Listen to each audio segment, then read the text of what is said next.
Hello everyone, आज हम लोग पढ़ने वाले हैं क्लास 11th की हिंदी की बुक आरूसी चैप्टर चंपा काले काले अक्षर नहीं चीनती। इसके कवि हैं त्रिलोचन जी। सबसे पहले जान लेते हैं कि त्रिलोचन जी ने अपनी इस कविता में क्या कहा है।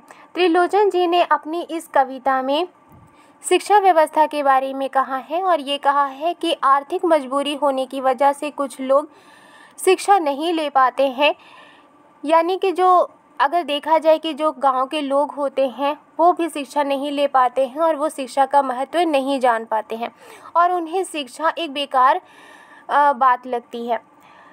जहाँ लिखा है चंपा काले काले अक्षर नहीं चीनती। चंपा कौन है? चंपा एक लड़की है। काले काले अक्षर यानी कि जो यहाँ लिखी गई है अक्षर वो काले रंग से लिखी गई है, इसीलिए यहाँ पर लिखा है काले काले अक्षर। अक्षर मीन्स अक्षर। नहीं चीनती यानी कि नहीं पहचानती। चंपा एक लड़की है जो कि लिखे हुए काले अक्षरों को नहीं पहचानती।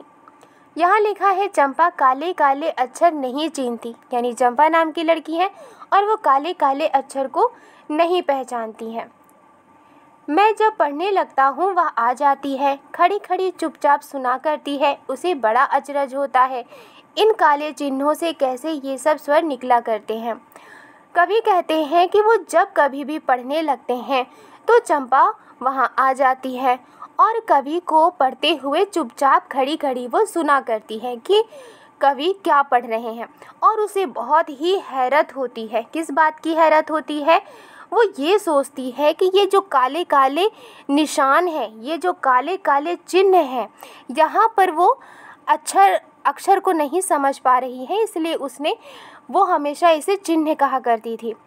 वो क्या सोचती है कि ये जो काले काले चिन्ह हैं, ये जो काले काले निशान हैं, ये कैसे एक स्वर बन जाते हैं और कैसे जो पढ़ने वाले होते हैं इन चिन्हों का ही इस्तेमाल करके वो कैसे इसे स्वर में बदल देते हैं। उसे बहुत ही ज़्यादा हैरत होती है कि किस तरह से ये काले चिन्ह स्वर में बदलते हैं।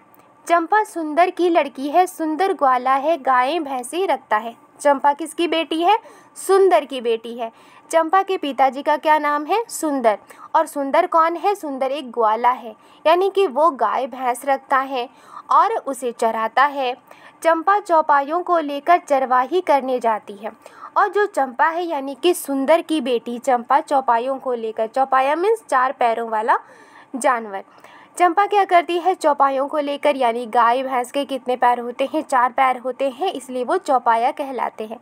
चंपा गाय भैंसों को लेकर वो चरवाही करने जाती है, यानी कि गाय को भैंस को वो चराने के लिए ले जाती है।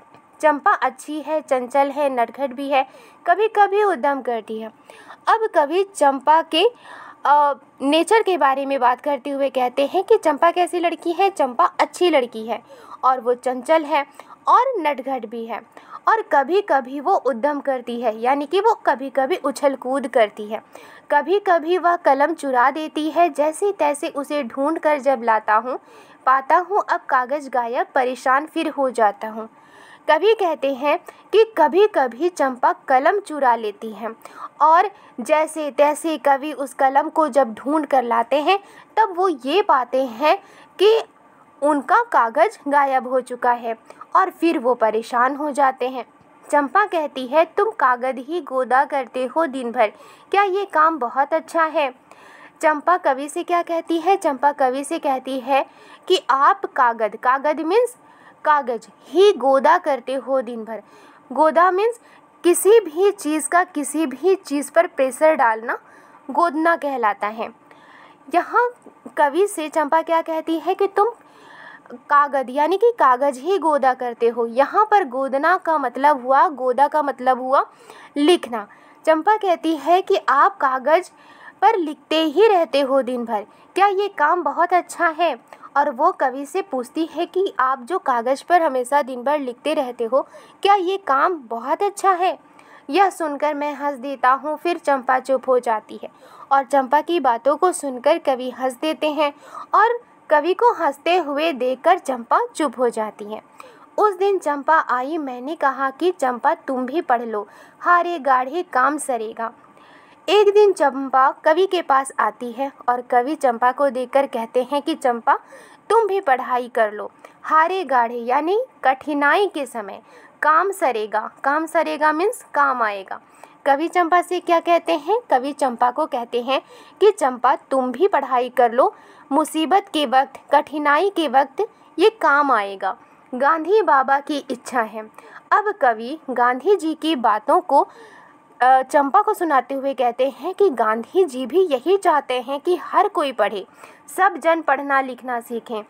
कवि चंपा को क्या कहते हैं कि गांधी जी भी यही इच्छा है गांधी जी की कि देश के जितने भी लोग हैं सभी पढ़ना लिखना सीखें। चंपा ने ये कहा कि मैं तो नहीं पढ़ूंगी, तुम तो कहते थे गांधी बाबा अच्छे हैं। अब चंपा कवि की बातों को सुनकर ये कहती है कि मैं तो नहीं पढ़ूंगी, आप तो कहते थे कि गांधी बाबा बहुत अच्छे हैं, वे पढ़ने लिखने की कैसी बात कहेंगे, मैं तो नहीं पढ़ूंगी। चंपा कवि से कहती है कि आप तो कहते थे कि गांधी बाबा बहुत अच्छे हैं, और अगर वो अच्छे हैं तो फिर वो पढ़ने लिखने की बात क्यों कर रहे हैं। क्योंकि चंपा को पढ़ना लिखना बिल्कुल भी पसंद नहीं है, इसीलिए वो ये कवि से कहती है कि अगर गांधी जी इतने ही अच्छे हैं तो वो पढ़ने लिखने की बात क्यों कर रहे हैं, मैं तो नहीं पढ़ूंगी। मैंने कहा कि चंपा पढ़ लेना अच्छा है, ब्याह तुम्हारा होगा, तुम गौने जाओगी। कवि चंपा से कहते हैं कि चंपा पढ़ाई कर लेना बहुत अच्छा है, तुम्हारी शादी हो जाएगी, तुम ससुराल चली जाओगी, कुछ दिन बालम संग साथ रह चला जाएगा जब कलकत्ता, बड़ी दूर है वह कलकत्ता।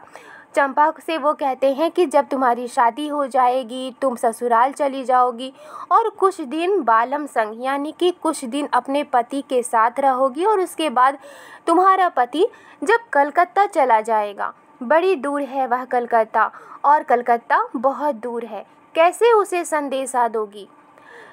कवि क्या कहते हैं चंपा से कि तुम जब अपने पति के साथ रहोगी और जब तुम्हारा पति कलकत्ता चला जाएगा, कलकत्ता बहुत दूर है, उसे कैसे संदेशा दोगी, कैसे उसके पत्र पढ़ोगी। चंपा पढ़ लेना अच्छा है।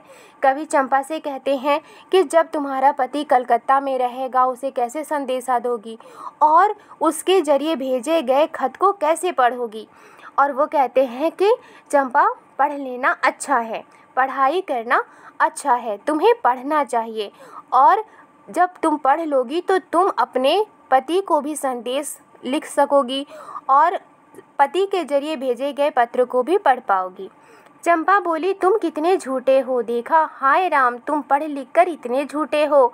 मैं तो ब्याह कभी न करूँगी, और कहीं जो ब्याह हो गया तो मैं अपने बालम को संग साथ रखूँगी। चंपा कवि की बात सुनते हुए कहती है कि आप कितने झूठे हो, देखा, हाय राम, आप पढ़ लिख कर इतने झूठे हो। चंपा कवि को ही झूठा कहती है। मैं तो ब्याह कभी ना करूँगी। वो कवि से क्या कहती है? चंपा कवि से कहती है कि मैं तो शादी कभी नहीं करूँगी, और कहीं जो ब्याह हो गया यानी कि और कभी अगर शादी हो भी गई तो मैं अपने बालम को संग साथ रखूँगी, तो मैं अपने पति को अपने साथ रखूँगी, उसे कलकत्ता नहीं जाने दूँगी। कलकत्ता मैं कभी न जाने दूँगी, कलकत्ते पर बजर गिरे। कवि से चंपा ये कहती है कि मैं अपने पति को अपने साथ रखूँगी और अपने पति को कलकत्ता में कभी जाने नहीं दूँगी। और वो कलकत्ते को कोसती हुई कहती है कि कलकत्ते पर बजर गिरे। बजर गिरे मीन्स बिजली गिरे।